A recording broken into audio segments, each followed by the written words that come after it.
Alors Rémi, merci beaucoup de te joindre à nous dans ce séminaire doctoral et post-doctoral finalement d'épistémologie. Alors, tu étais professeur à l'université d'Evry où tu as un certain nombre de responsabilités, mais surtout depuis plusieurs années, tu y assures le cours d'épistémologie au sein de l'école doctorale qui t'a amené à écrire ce livre sorti l'année dernière. euh, au long titre, mais très précis, de cours d'épistémologie normative à l'attention prioritaire du chercheur en gestion, ce qui permet tout de suite de donner le périmètre du livre et de s'assurer un lectorat réduit, mais pertinent. Euh, alors, on a eu l'occasion on a eu plusieurs occasions professionnelles de se connaître et de se rencontrer. Tu étais directeur de la recherche à l'ISTEC à l'époque où j'y étais enseignant-chercheur, mais on s'est aussi croisé au sein de la Société de philosophie des sciences de gestion, dans laquelle on parle souvent d'épistémologie. On s'est aussi croisé à l'EURAM ou à la European Academy of Management, où tu as eu un certain nombre de responsabilités. Euh, et l'ouvrage que tu as sorti l'année dernière est le fruit de toutes ces réflexions. On voit vraiment une trame, hein, un fil rouge.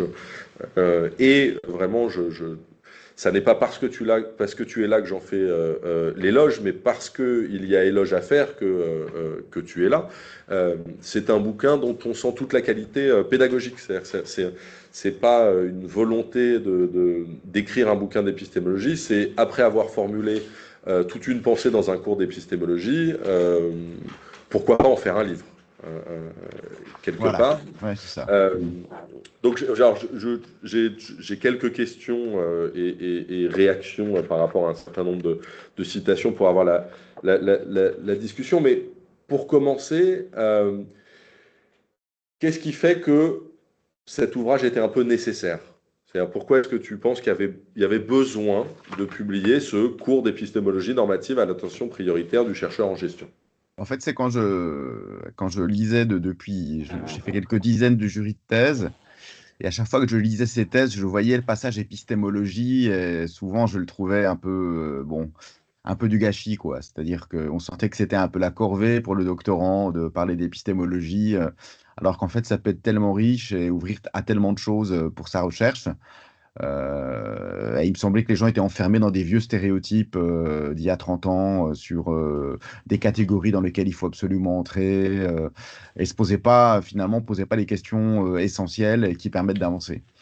Et donc, je me suis dit, pour un peu mettre fin à cette errance et que montrer que l'épistémologie, c'est quelque chose qui peut être un peu libérateur aussi, bah, pourquoi pas de répandre un peu ce que je divulguais à travers mon cours. Voilà. D'ailleurs, alors, pour que t'en fais vraiment un outil libérateur, parce que tu dis, et j'aimerais bien que tu développes un tout petit peu, mais dès l'introduction, tu dis, tout d'abord, qu'on le veuille ou non, le premier rapport au savoir dans les institutions universitaires est très souvent, pour une bonne part, un rapport d'autorité. Celle du professeur, puis du superviseur de la recherche, de ses rapporteurs, parfois craints tout autant que respectés, sans parler des jurys et autres commissions de spécialistes. Donc pour toi, l'univers universitaire est un univers d'autorité. Oui, alors au sens de l'auctoritas, celui qu'on écoute, hein, voilà. Mais effectivement, c'est ça qui joue. Et donc, quand on est jeune doctorant ou même jeune maître de conférence, on peut avoir des tendances à l'autocensure ou à ne pas vouloir explorer certaines voies, où on s'entend dire non, mais ça, c'est pas pour la gestion, on ne regarde pas. Et on peut avoir tendance à ne pas aller plus loin, quoi. Notre champ est quand même assez fragmenté, je trouve, entre différentes façons de faire de la recherche. Il y a des façons quand même, on va dire, très rigides de voir les choses.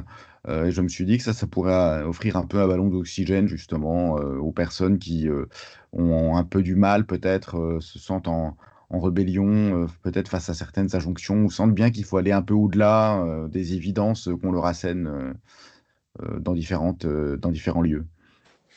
Oui, toi, tu dis, alors tu vas même plus loin, parce que toujours dans l'introduction, tu dis l'abus d'autorité stérilise la science et fige une discipline.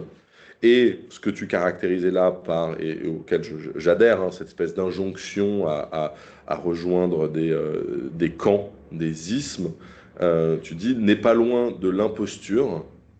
euh, et tu vas même jusqu'à dire cette situation est génératrice d'un mélange traumatisant, pour ne pas dire stérilisant, de terreur et de perplexité. Bah oui, oui, parce que enfin, je sais pas, les gens vont dire par exemple, oui, moi je fais de la recherche positiviste, alors qu'en fait, ils ne savent pas vraiment ce que ça veut dire, quoi. Hein. Donc ils sont perplexes face au terme, ils sont un peu terrorisés parce que bon, c'est quelque chose qu'ils connaissent pas vraiment, mais qu'on leur impose par-dessus. Ils trouvent ça dans des vieux bouquins qui sont encore très répandus, et donc euh, euh, ben, finalement, ce qu'on veut écrire, ça va être le résultat d'une forme de rapport de force, en fait, plus que d'une réflexion personnelle. Et alors, en quoi est-ce que l'épistémologie peut être une ressource pour sortir de ce carcan autoritaire? Voilà. Justement parce qu'elle montre, en fait, par rapport à tous ces carcans, elle montre leur historicité, c'est-à-dire que ils évoluent au fil du temps, ils sont relatifs à un contexte de développement de la science ou de développement de certaines disciplines scientifiques par rapport à d'autres. Et donc ça permet de s'autoriser, à partir d'une discipline comme la nôtre, qui en plus est assez spéciale, à développer ses propres façons de faire de la recherche. Euh, Notamment, euh, enfin, me semble-t-il, les sciences de gestion ne sont pas une discipline, entre guillemets, normale au sens de Kuhn, c'est-à-dire figée dans un certain nombre de protocoles, etc. Donc à partir de ce moment-là, ça doit libérer beaucoup de choses et ça permet de s'autoriser beaucoup de choses. Donc il y a des gens qui ont la chance de tomber sur certains directeurs de thèse qui sont d'accord avec ça et qui peuvent se le permettre. Pour d'autres, c'est moins évident ou même leur propre directeur de thèse, je pense, est un peu terrorisé. Donc, avoir en référence ce qui a écrit dans ce bouquin, ça peut aider justement à rééquilibrer un peu les choses. Et effectivement, alors tu le dis un peu plus tôt, mais tu dis la victime du conformisme en deviendra un agent zélé. Elle imposera à son tour un conformisme stérilisant aux auteurs de Voilà, bah papier c'est ça. qu'elle évalue, puis surtout à ses futurs doctorants. C'est-à-dire que les gens terrorisés et qui subissent le conformisme risquent eux-mêmes, elles risquent elles-mêmes d'a- d'a- d'a- d'a- d'imposer le conformisme à leur tour. Je pense que c'est comme ça que s'auto-entretient une espèce de bulle où on maintient toujours, on demande toujours aux gens de se positionner à travers deux, trois, quatre écoles de pensée qui n'ont pas du tout été formulées dans nos disciplines à nous et qui ne leur conviennent pas forcément. C'est parce qu'il y a une espèce de transmission de l'erreur, si j'ose dire, pour être un peu sévère. Voilà, donc ça finit par devenir culturel, effectivement. Bon, ça c'est un phénomène bien connu, hein, que les personnes qui ont subi des contraintes, éventuellement leur corps défendant, le jour où elles sont en position, elles font subir les mêmes contraintes aux autres. Enfin, c'est un phénomène du bizutage Ouais. tout à fait classique.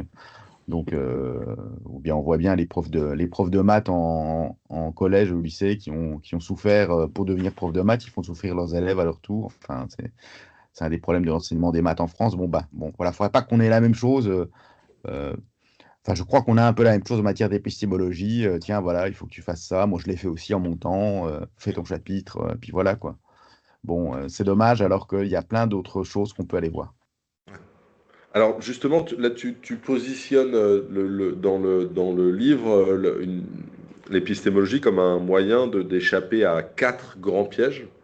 Alors, je voudrais que tu parles rapidement des trois premiers, puis j'aimerais bien qu'on parle un peu plus longuement du quatrième.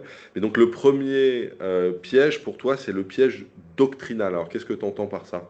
Bah, c'est-à-dire qu'on est obligé de choisir entre trois ou quatre doctrines préétablies par rapport à qu'est-ce que c'est que faire de la bonne science, enfin, du savoir valable.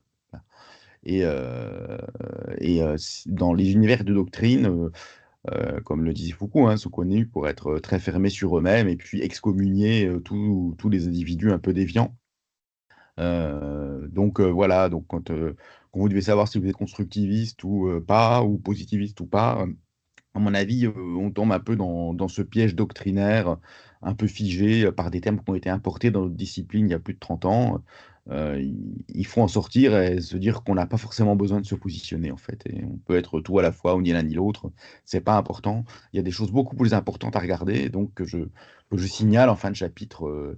Donc je dis il y a des non-impératifs. Il y a des impératifs aussi, voilà, puisque comme c'est de l'épistémologie qui se veut normative, c'est-à-dire qui veut quand même se prononcer sur qu'est-ce que c'est que des critères pour faire un savoir qui a un peu de valeur, je me mouille un peu aussi en fin de chacun des 4 chapitres. Maintenant qu'on est sorti du piège, voilà ce que je recommande de faire, voilà ce que je recommande de ne pas faire, et voilà ce que je recommande pas de faire. Voilà, par rapport auquel on doit être libre. Et tu le dis explicitement, ou dans ce premier chapitre, celui que le isme le plus fréquent et le plus dangereux, c'est le terrorisme Voilà, bah voilà, c'est un terrorisme intellectuel. Ça, je me souviens d'avoir été dans des colloques où on essayait de poser des questions à la personne qui présentait ses papiers pour la sortir un peu de ses schémas habituels qui paraissaient très, très décalqués d'un certain nombre de choses américaines. Et puis là, une autre intervenante disait non, mais nous ne sommes pas dans le même paradigme de recherche, vos questions n'ont pas été posées. Voilà, ça c'est typique du terrorisme intellectuel, de l'effet d'autorité en fait, dont on s'empare, à partir de termes épistémologiques, pas forcément utilisés à bon escient. Donc j'essaie de donner un peu de profondeur à tous ces termes-là, justement, paradigme, d'où ça vient, qu'est-ce que ça veut dire, quels sont les différents sens dans lesquels on peut l'utiliser. Sachant qu'il y a le sens de Kuhn, il y en a d'autres aussi, mais même il n'y a pas un seul sens à Kuhn, il y en a 70. Donc, donc ça libère de se dire qu'après tout, même lui s'est permis un peu de polysémie par rapport à ces termes savants. Donc peut-être que nous aussi, on essaie de regarder à quoi ça sert d'avoir un concept, en fait. Euh, et je, je, je- j'ai un développement un peu spécial aussi sur le rapport, par exemple, entre la psychanalyse et puis l'épistémologie.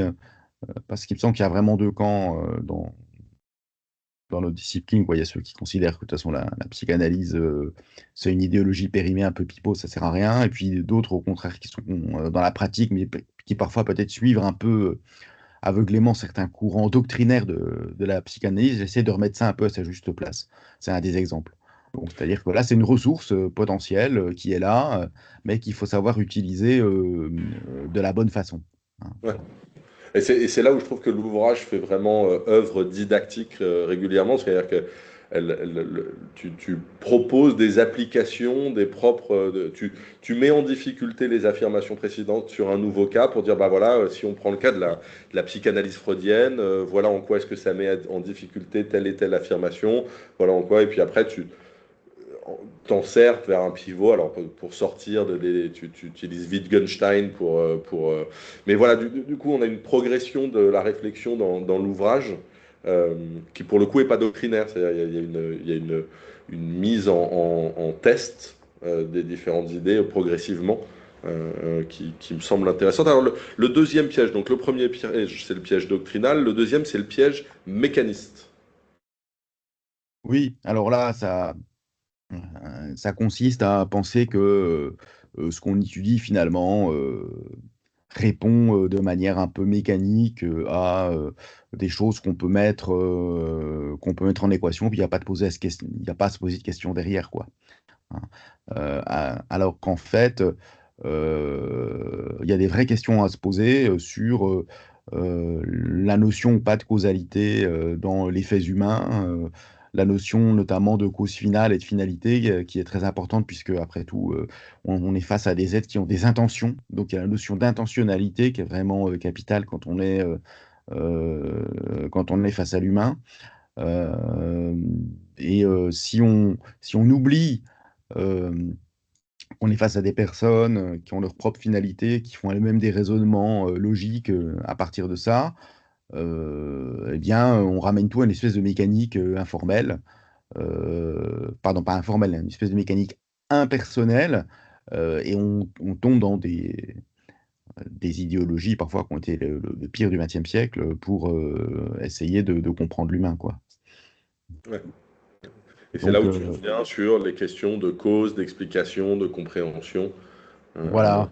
Donc effectivement, donc explication, compréhension, on est plutôt c'est au développement de l'herméneutique qu'on doit ces termes-là. Mais et ce que j'ai envie de dire, c'est que dans ce qu'on observe concrètement dans les organisations, mais aussi dans d'autres phénomènes humains, il y a une espèce d'entrelac de choses qui relèvent de la causalité, qui ressemble à la causalité mécanique, et puis ensuite de choses qui relèvent beaucoup plus de l'intentionnalité, et, de la réflexion que les personnes ont sur leurs propres objectifs, leurs propres finalités. Donc il y a les deux qui se mélangent, en fait. Donc c'est ça qui rend complètement caduque un modèle mécaniste.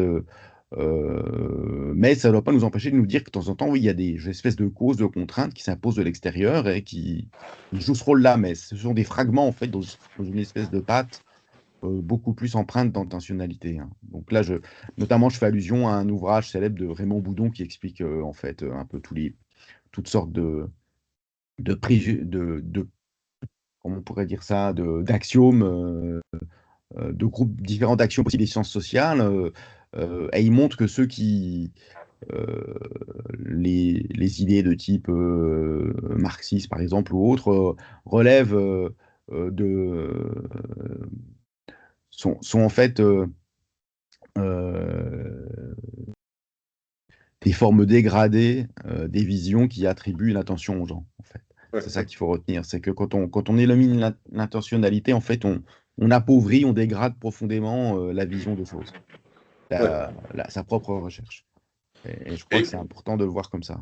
et c'est là où le bouquin rentre vraiment dans une épistémologie des sciences sociales pour moi. C'est-à-dire quand on commence à, à considérer la question des intentions, la question des raisons, la question de... Voilà, donc et là-dessus, il y a toute une réflexion qui a été faite, notamment par von Wright, là, c'était un disciple de Wittgenstein, sur la notion de causalité complexe. Et je crois que c'est. Alors là, il y a des schémas qui expliquent ça. Il me semble qu'on est tout à fait dans cet ordre-là, quand on s'intéresse, par exemple, à des groupes humains ou des relations entre plusieurs groupes humains. Et c'est intéressant de savoir qu'est-ce qu'on peut dire. Qu'on peut faire, on peut parler de ça tout en ayant une certaine rigueur en fait, hein. Mais la vraie rigueur, c'est pas d'éliminer l'humain justement, c'est de prendre en compte cette complexité. ouais, de ne pas être dans le déni. Et alors, le troisième piège intègre aussi ces questions-là, notamment autour de la question du langage. Donc, c'est le piège logothéorique. Ah, Alors, alors qu'est-ce que le oui, piège là le piège. logothéorique? Alors ce qui s'est passé, c'est que dans la deuxième partie du XXe siècle, la philosophie des sciences est devenue une réflexion parfois extrêmement théorique qui s'intéresse uniquement au rapport entre le langage et le monde et en termes logiques, hein. Et on oublie en fait toute la dimension pratique de l'activité scientifique et concrète. Donc voilà, il ne faut pas oublier que en fait le chercheur c'est quelqu'un qui est pris dans un champ dans lequel il y a un certain nombre de processus qui ont lieu, qui sont réalisés par son objet de recherche, mais aussi par lui, son interaction avec son propre objet de recherche. Et si on les oublie, on peut tomber dans une espèce de boucle tautologique où en fait on produit des théories qui ne font que en fait s'auto-confirmer parce que bah, la solution était déjà au départ dans la question posée, quoi. Donc, et ça, c'est parce qu'on ne sait pas forcément bien comprendre en quel point la science qu'on réalise, c'est une science en fait incarnée euh, euh, au sein, enfin par et au sein d'un certain nombre de groupes humains. Ouais. Et je t'interrogerai là-dessus un peu un peu plus avant, mais il y a cette question de la formulation de la question. On a beaucoup parlé de problématique ce matin et de problématisation ce matin. Elle est essentielle. Alors, le quatrième piège, qui est celui sur lequel je voudrais t'interroger le plus, c'est le piège de l'angoisse et de la quête de certitude. Hein, c'est Voilà. quoi ce piège de l'angoisse? Alors, bah justement, là, on est angoissé face au caractère un peu peut-être incontrôlable ou imprévisible, en tout cas la part irréductible d'imprévisible qu'il y a dans l'action humaine. Euh, et donc, pour se rassurer, on va cesser de considérer qu'on est des êtres humains avec leurs limites, leurs inconscients, leur volonté politique également, euh, lorsqu'il y a un processus de recherche. Donc on va faire comme si on était totalement désengagé en fait dans la recherche qu'on produit. Et ça, je m'insurge fortement contre ça en utilisant notamment, en expliquant notamment ce que c'est que la théorie de l'enquête selon la philosophie pragmatiste et en particulier de Peirce et Dewey. Et puis, je mets en avant aussi l'inconscient de la recherche à travers d'œuvres. Hein. Donc, il y a les deux qui jouent. Et euh, ça ne veut pas dire qu'on on doit tous faire une psychanalyse, mais ça veut dire que si on fait semblant d'être un observateur entre guillemets totalement neutre, pas engagé, et à qui ça ne fait rien de particulier ce que disent les personnes qu'on interviewe, par exemple, ou qu'on observe, en fait, on est beaucoup moins rigoureux que si on accepte ces limites-là pour essayer de progresser vers une vérité, on va dire, euh, un peu moins inexacte. Ça. Voilà, on sait que de toute façon, on dit beaucoup de choses incomplètes. Voilà, je pense qu'il y a une notion d'incomplétude aussi qui est importante. C'est-à-dire, on sait qu'on fait toujours que des descriptions incomplètes de ce qu'on observe, de ce à quoi on est confronté. Et ça me paraît important de le rappeler également. Alors, il se trouve que la dernière séance, on a échangé avec Nathalie Avril, qui a été ta doctorante. Ah oui, Euh, tout à fait, oui.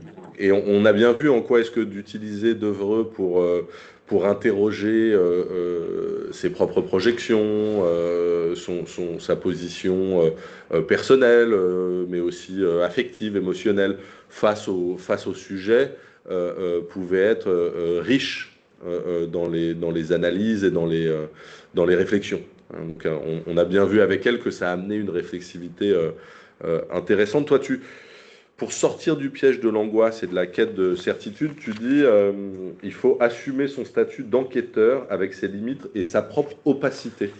Hein, c'est quoi cette opacité Cette opacité, c'est-à-dire qu'on est opaque à soi-même, on ne sait jamais exactement pourquoi tel élément du compte-rendu d'une recherche ou bien tel élément sur un lieu qu'on observe nous paraît saillant et important, en fait. Et ça, c'est parce qu'il y a des raisons qui sont liées probablement à notre histoire personnelle, ce qui fait que le contexte de l'étude a des effets particuliers sur notre psychisme, et ce qui fait on est un peu sélectif hein, dans notre écoute ou dans notre façon de faire des synthèses. Et donc, il faut être conscient de cette sélectivité pour essayer de ne pas appauvrir sa recherche et justement trouver des dispositifs qui permettent de ne pas avoir la même sélectivité tout le temps par rapport aux matériaux. Donc, c'est pas idiot de relire les mêmes choses à des moments très différents, par exemple, ou de se mettre à plusieurs pour interpréter un même matériau, ou d'employer des méthodes différentes, en fait. Hein. Donc, un principe de triangulation qui me paraît en fait indispensable si on veut enrichir le plus possible la recherche qu'on fait. Mais d'ailleurs, quand tu disais, alors on n'a pas, on n'en est pas à faire une psychanalyse, mais il y a effectivement un examen de réflexivité critique. Et il y a un paragraphe, je vais juste le lire rapidement, mais où tu dis, le lecteur ne doit voir ici aucun renoncement à l'ambition scientifique, mais plutôt une libération en même temps qu'une exigence nouvelle, celle de progresser indéfiniment, de problématisation en problématisation, vers plus d'objectivité dans le cadre d'un engagement qui pousse à aller loin dans l'enquête et en y parvenant d'autant plus qu'elle accompagnera un effort constant de réflexivité du chercheur sur ses limites, ses biais et ses angles morts. Hein, donc, je trouve qu'à la fois tu réponds à cette angoisse et en même temps tu maintiens une ambition Mhm. qui est de progresser indéfiniment de problématisation en problématisation vers plus d'objectivité. Mais est-ce que ça, il faut le faire pendant toute la thèse? C'est-à-dire, est-ce que on va avoir de multiples problématisations successives pendant le doctorat ou est-ce qu'il y a un moment où il faut s'arrêter de problématiser? Comment est-ce que tu... Alors ça, euh, là, je vais pas émettre une doctrine, parce que à nouveau, je vais vous enfermer dedans. Euh, Ça dépend du type de recherche qu'on a, de la possibilité qu'on a de revenir de façon multiple sur son terrain, par exemple, ou des interactions qu'on a par la suite. Euh, mais il me semble que ce qu'il faut retenir, c'est que la phase de problématisation, elle prend du temps. Et donc, on a toujours une première formulation de la problématique quand on fait son projet de thèse, parce qu'il faut bien en avoir une. Mais en réalité, quand on arrive en fin de thèse, la problématique, elle n'est plus la même, elle a bougé. Ouais. Euh, donc, si on regarde les différentes phases de l'enquête, dont la problématisation est la première absolument non négligeable partie, euh, euh, il est clair que cette enquête, quand même, on refait plusieurs fois la boucle au cours de son parcours, hein. Alors, et on n'a pas besoin de se forcer pour le faire en principe. Ce qui est dangereux, c'est de s'empêcher de le faire, parce qu'on aurait des scrupules en se disant, tiens, j'ai formulé cette problématique une bonne fois pour toutes, je reviens pas sur la formulation. Ben si, à un moment donné, on est un peu obligé de le faire parce qu'il y a de l'inattendu, hein, dans ce qu'on on cherche des choses et puis on trouve des choses qui n'étaient pas attendues. Enfin, c'est à la preuve d'ailleurs qu'on fait une recherche de valeur et qu'on n'est pas dans la circularité, dans la tautologie. Donc à partir du moment où il y a enfin, ce qu'on appelle la sérendipité, donc à partir du moment où il y a de la sérendipité, c'est toute l'enquête qui est reconfigurée. Et puis, ou alors, on peut avoir même effectivement plusieurs enquêtes successives qui nous font progresser d'une étape à l'autre. Alors, ça, c'est la façon dont est la recherche en train de se faire. Après, il y a comment est-ce qu'on présente la recherche faite dans sa thèse. Parce que c'est pas parce qu'on a eu plusieurs itérations, alors qu'on est forcément obligé de retracer toutes ces itérations dans la thèse. On peut un peu tout regrouper. Tout dépend des commodités qu'on veut pour le lecteur, quoi, hein. Je vois des thèses qui sont très bouclées avec trois ou quatre bouclages successifs, beaucoup d'itérations. Je trouve que c'est pas forcément commode à lire. Donc, on peut être amené finalement à reconstituer ensuite un cadre théorique et puis une enquête terrain et puis une discussion, même si en réalité le chemin qu'on a fait était beaucoup moins sinueux. Et on l'explique à ce moment-là, bien sûr, en introduction, que tout ça c'est le fruit de plusieurs allers-retours. Mais le chemin de la recherche peut être plein de boucles et de sinuosités. Parfois, il faut savoir, dans l'exposé final, simplifier un peu, hein. C'est ça que je peux recommander. Donc, ça reprend une vieille distinction qui date de la rhétorique d'Aristote, même qui consiste à distinguer dans les arguments l'invention de la disposition. Donc, l'invention, c'est on cherche des arguments, puis la disposition, c'est dans quel ordre on les expose, hein. Donc là, je pense que l'invention, elle est un peu, elle est forcément itérative, tâtonnante, avec quand même un certain nombre de convictions qui se consolident au fil des années. La disposition, après tout, c'est quelque chose d'un peu différent. Voilà. On n'est pas obligé d'asséner de toute l'histoire de nos errances en faisant le plan même de la thèse. Parce que sinon, c'est une errance de lire la thèse. On peut signaler l'errance, bien sûr, euh, dans son travail, mais on n'est pas obligé de la faire revivre à celui qui lit, parce que ça peut être pénible, quoi. Voilà. Effectivement. Alors, j'ai deux derniers points. Un sur la définition que tu donnes de l'épistémologie en conclusion que je trouve très éclairante, et après revenir un peu. Je vais juste revenir sur ta définition d'épistémologie. Après, j'envoie un signal aux différentes personnes qui sont connectées ou dans la salle. Après, j'ouvrirai s'il y a des questions. Puis moi, j'aurai une dernière question conclusive. Mais avant que je passe la parole et les réactions et questions à tout le monde, tu conclut en disant que l'épistémologie finalement peut être considérée comme une enquête sur l'enquête. Ça, j'ai trouvé ça vraiment intéressant de le formuler comme ça. Qu'est-ce que ça apporte de le formuler comme ça? C'est en quoi est-ce que ça te permet Ah, de en fait, renouveler certaines choses? l'enquête au sens des pragmatistes et de Dewey, c'est quelque chose qui n'a pas de fin, hein. C'est-à-dire que une fois qu'on a trouvé une solution avec un niveau on va dire, de certitude acceptable, c'est-à-dire pas du tout, pas forcément, certainement pas totale par rapport aux questions posées, de nouveaux problèmes surgissent, enfin de nouvelles interrogations surgissent à nouveau, nous plongent à nouveau dans la confusion, hein. Donc en fait, l'enquête, elle est ouverte, et elle ne s'arrête pas. Et là, je pense que l'épistémologie, c'est une enquête sur l'enquête parce que euh, savoir ce que c'est que faire de la bonne science, c'est pas quelque chose qui a des réponses définitives non plus. Donc ça reste ouvert. Et nous-mêmes, par notre propre recherche, on apporte des éléments de réponse, par exemple, on va montrer que en ayant utilisé telle méthode et telle façon de faire, ça produit des résultats intéressants qu'on l'air solides. Ce que personne n'avait réussi à faire jusqu'à maintenant. Donc ça, là, on fait avancer la science, mais en même temps l'épistémologie.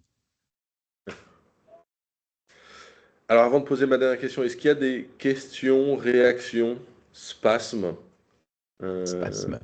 dans dans l'auditoire? Oui, Yann. Oui, merci beaucoup pour cet échange. J'aurais une question un peu problématique quelque part. Si dans le marché de l'épistémologie, finalement, intuitivement, ça ne nous convient pas forcément. Alors, je vais m'expliquer. Moi, je vois le réel comme un processus. Alors, l'objet de ma thèse, hein, c'est la stratégie. J'envisage la stratégie comme un processus. Et très honnêtement, pour le moment, alors je me positionne dans le constructivisme pragmatique, hein, c'est une cote mal taillée, mais j'ai pas encore trouvé l'école qui me convient par rapport à ma vision du réel. Alors, comment on fait dans ce cas-là? Ah bah justement, moi je trouve ça très bien. Parce que D'accord. s'il y avait déjà une école qui avait tout fait, il n'y aurait plus grand-chose à dire, hein. Donc, en fait, c'est vous qui allez construire votre propre pensée par rapport à ça. Donc, l'intérêt, c'est d'exposer avant toutes les écoles existantes et montrer leurs insuffisances par rapport à ce que vous cherchez pour pouvoir asseoir vous-même votre propre façon d'appréhender votre objet. Donc c'est justement ça la partie créative de notre activité de chercheur. Alors, je suis d'accord, enfin, j'adhère complètement à ce que vous dites, mais après, il y a le réel, hein, de l'institution. C'est Le que, enfin, moi, terrorisme, quoi, hein, c'est ça, ouais. ouais, bah, on dit qu'il faut habiter quelque part.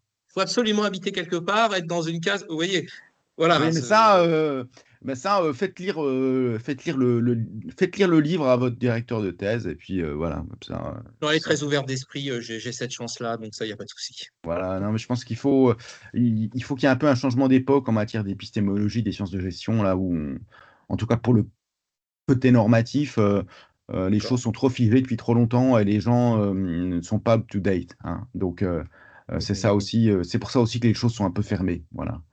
Donc, les Ok. gens n'ont pas vraiment réfléchi euh, à ce que c'était que l'épistémologie de leur discipline depuis l'époque où ils ont fait leur thèse, en fait. C'est ça le truc. D'accord. Donc, alors que depuis, il y a quand même beaucoup de choses qui sont dites et qui se sont passées. Et D'accord. puis, Ben, merci beaucoup. si l'obstacle institutionnel est insurmontable, eh ben, faites œuvre de camouflage le temps de la soutenance, le temps du chapitre, et rappelez-vous, après, une fois que vous aurez passé cette barrière-là, de ne pas le faire subir aux autres ce que vous avez subi vous-même, et de le faire différemment. Mais effectivement, après, bon, c'est le réel, c'est quand on se cogne, quoi. On peut pas faire exactement ce qu'on veut. Héloïse. La transition lacanienne, Oh, j'ai j'ai apprécié, Johan, apprécié. j'ai beaucoup apprécié. Euh, j'ai trouvé, alors pour l'extrait qu'on a lu, moi je suis enseignante-chercheuse en psychologie et en l'occurrence je suis d'orientation analytique et il se trouve que j'ai maille à partir souvent avec les sciences de gestion parce que je travaille sur la façon dont notamment les CODIR dans les hôpitaux organisent leur ambiance, l'ambiance de leurs établissements. Et du coup, j'ai beaucoup aimé ce que vous dites, non seulement parce que ça m'a reconnecté à une tradition bourdieusienne de réflexion vraiment critique sur la science, que j'ai trouvé, enfin vraiment, j'ai trouvé l'introduction formidable, mais ça m'a posé une question qui s'est en fait posée pendant ma soutenance d'HDR. C'est-à-dire que moi, dans la tradition de la psychothérapie institutionnelle, qui pensait une boîte à outils conceptuelle, avec François Toscaïès qui disait il n'y a aucune cohérence entre une pince Monseigneur et un marteau, mais le fait est que la voiture marche, dans une analogie avec le travail des Mhm. garagistes qui utilisent des types de théories complètement différentes en fonction du problème qu'il y a à résoudre. Donc, c'est une conception qu'on pourrait relier aussi à ce que Dewey a raconté au sujet du problème, des problèmes du public et de l'enquête comme façon d'y retourner sans cesse. Mais on m'a posé cette question. Si vous utilisez des concepts venant de maisons différentes, comme une boîte à outils, comment pouvez-vous garantir quand même une cohérence épistémologique à votre démarche? Il y avait derrière, sans aucun doute, des formes de terrorisme épistémologique. J'aime beaucoup le fait que vous ayez osé ça. parce que c'est très vrai, je veux dire, on le vit régulièrement dans le monde académique. Mais ça m'a posé une question dans des termes ici un petit peu différents, c'est-à-dire la cohérence épistémologique d'une démarche qui, justement, essaie d'éviter les ismes. Et là, Ouais. j'ai pas su quoi répondre. Ah ouais.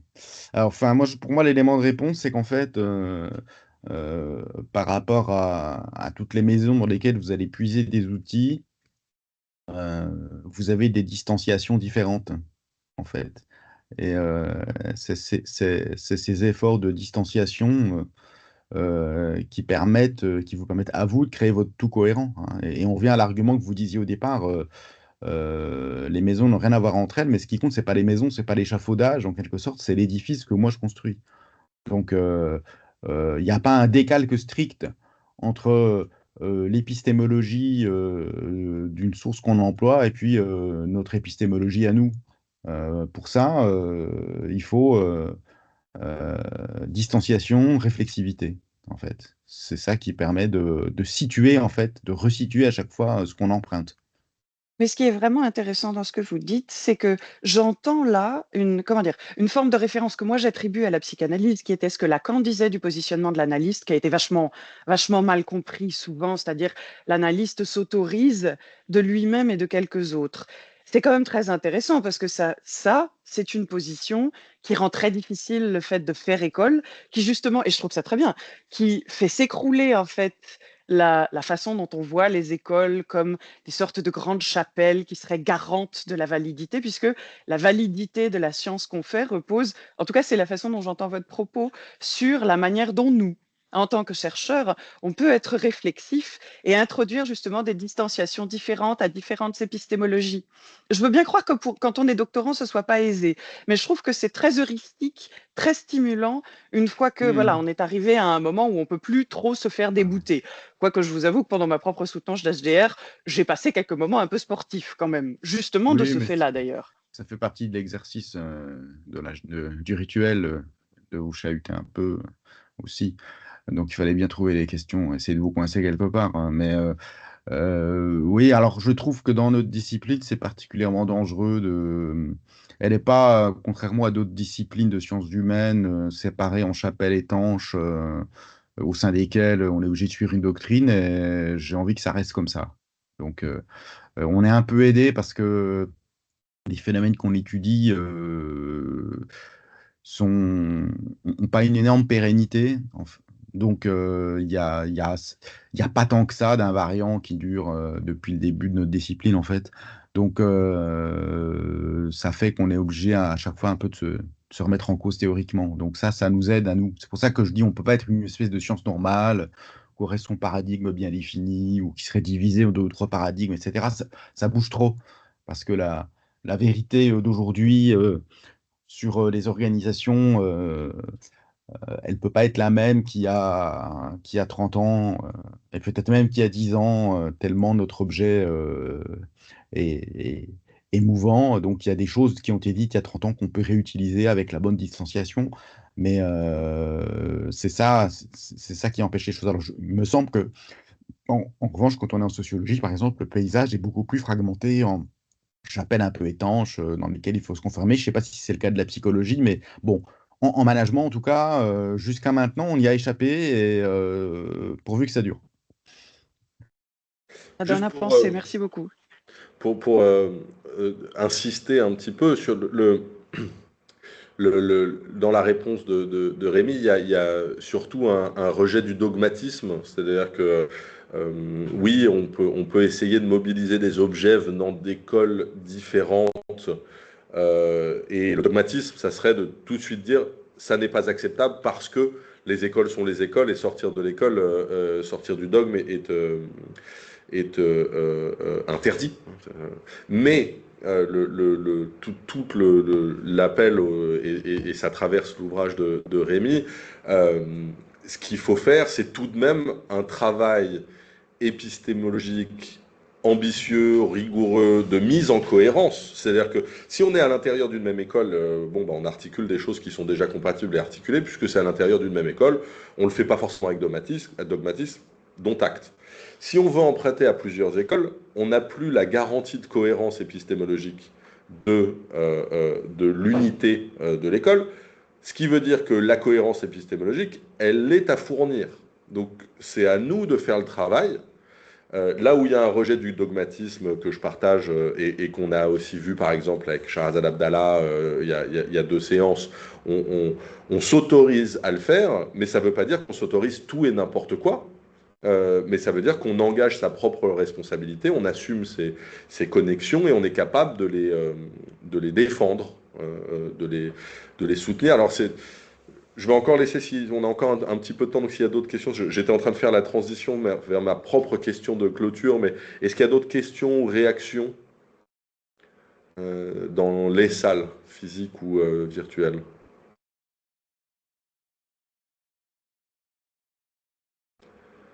Non, alors ça va m'amener à ma dernière question, mais à laquelle tu pourras pas répondre de manière générale, mais tu comprendras l'esprit de la question. Qu'est-ce que c'est qu'un bon chapitre d'épistémologie dans une thèse? Ah oui, effectivement, c'est c'est la, c'est la question qui tue, effectivement. Donc je pense que, alors, est-ce qu'on est obligé d'en faire un chapitre? Ça c'est la première question, ou est-ce que ça peut être quelque chose qui en fait est diffusé tout au long de la thèse, hein? C'est une question qu'on peut se poser après tout, puisque les considérations épistémologiques interviennent en fait à différents moments de la progression de son enquête ou des choses qu'on expose. Euh, pour moi, un, un bon chapitre, c'est quelque chose qui n'est pas là pour nous décalquer un modèle tout fait. Donc, je prends le réalisme critique de machin, et puis je vous décris exactement comment il est, et puis voilà quelle est ma façon de faire de la recherche, parce que ça, c'est la façon de faire de la recherche d'un autre, en fait. Donc, c'est de vraiment montrer comment on construit sa propre approche à partir de différents ingrédients, puis on peut utiliser effectivement quelques grands auteurs, mais je pense qu'à ce moment-là, il faut savoir revenir à la source même un peu de la philosophie des sciences. Voilà. Bon. En tout cas, c'est ce que j'essaie de faire dans l'ouvrage, de donner des accès aux sources mêmes qui permettent ensuite de construire sa propre vision des choses, quoi.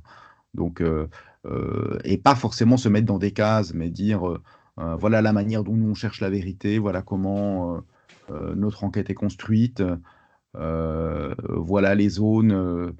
Euh, Peut-être qui sont fragiles ou qui nous paraissent plus solides. Donc vraiment, en fait, construire sa propre épistémologie dans le chapitre. C'est ça que j'ai envie de dire. Donc c'est pas un chapitre de décalque euh, ou de juxtaposition, hein. C'est un chapitre de construction euh, à partir de différentes références. Un vrai travail épistémique.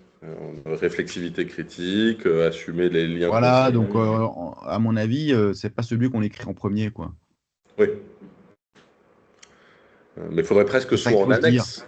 C'est ça Parce qu'il que il est souvent casé au milieu avec la méthodo. Dans ce que tu te dis, il faudrait quasiment qu'il soit soit en introduction, soit en annexe ou en conclusion. Oui, oui, il me semble que les considérations épistémologiques doivent être présentes dans la conclusion, en fait. Hein, puisque c'est à ce moment-là qu'on réfléchit sur la portée de ce qu'on a fait, sur euh, ce qui reste à construire, sur son degré de reproductibilité, sur etc. Donc, ça, c'est des considérations épistémologiques. Il y en a forcément dans la conclusion de sa propre recherche. Et c'est vrai que ça peut être un peu artificiel. Euh, Parler d'épistémologie d'emblée alors qu'on n'a même pas exposé la suite de la recherche, quoi. Ça, c'est vrai que Ouais. c'est embêtant. Moi, je l'imaginerais plutôt, euh, par exemple, à la fin de chaque partie, des considérations épistémologiques. Donc voilà je sais pas si on a une partie un peu cadre théorique, on peut dire, bah voilà, maintenant les considérations épistémologiques. Si on a une partie un peu plus, ou deux ou trois parties un peu plus sur le terrain, à chaque fin de chapitre, là, on se livre à une espèce d'autocritique de son travail et on livre, et là, on fait de l'épistémologie, justement. Oui, soit faut que ce soit un fil rouge, soit faut que ce soit une forme de conclusion réflexive. Voilà, mais j'en verrai bien un peu partout, moi. Ouais.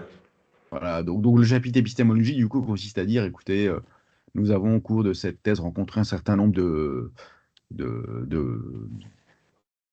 problèmes, de tensions, de difficultés, d'opportunités aussi, bon, qui sont celles-ci, mais nous y reviendrons plus en détail à la fin de chacune de nos parties, et à ce moment-là, voilà.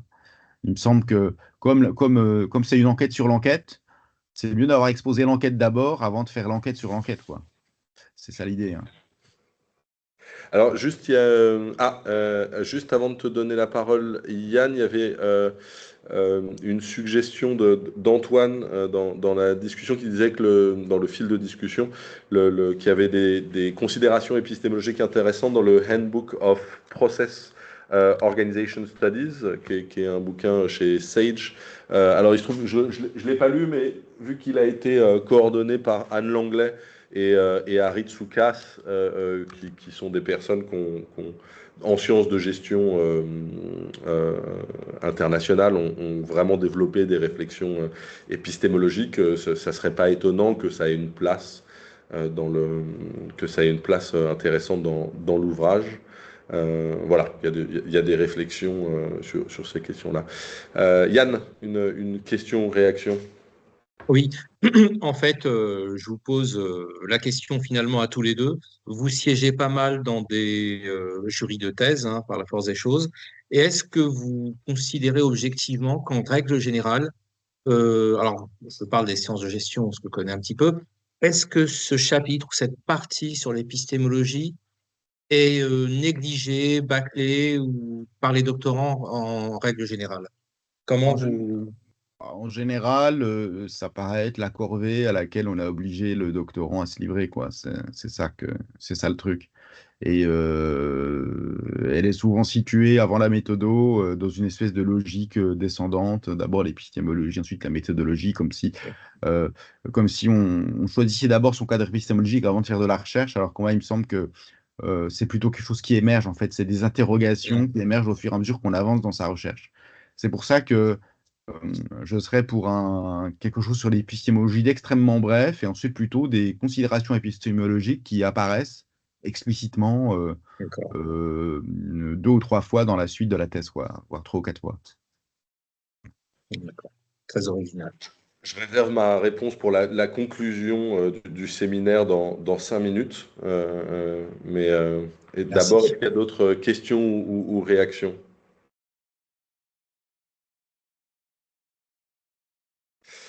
Bon, on va te libérer, Rémi. À nouveau, cours d'épistémologie normative à l'attention prioritaire du chercheur en gestion. Une fois de plus, je n'en fais pas l'éloge parce que tu es là parce qu'il y a matière à éloge. Et c'est vraiment, encore une fois, hein, une lecture que je recommande particulièrement aux doctorants et doctorantes, à la fois parce que c'est un bouquin dont on sent bien qu'il a été écrit à l'issue de formation doctorale en épistémologie, donc on perçoit bien la démarche pédagogique, didactique, et parce qu'il y a un appel à la fois à sortir des pièges, le dogme, l'enfermement, sans pour autant faire tout et n'importe quoi. C'est-à-dire que c'est un appel à faire un vrai travail épistémique et qui aidera aussi les jeunes docteurs et moins jeunes docteurs. Donc voilà, Rémi, merci beaucoup pour le bouquin et merci beaucoup d'être venu aujourd'hui. Ok, entendu. Donc là, À je vous bientôt. laisse alors. À Tu bientôt. nous Au laisses. revoir. Au Au revoir. revoir.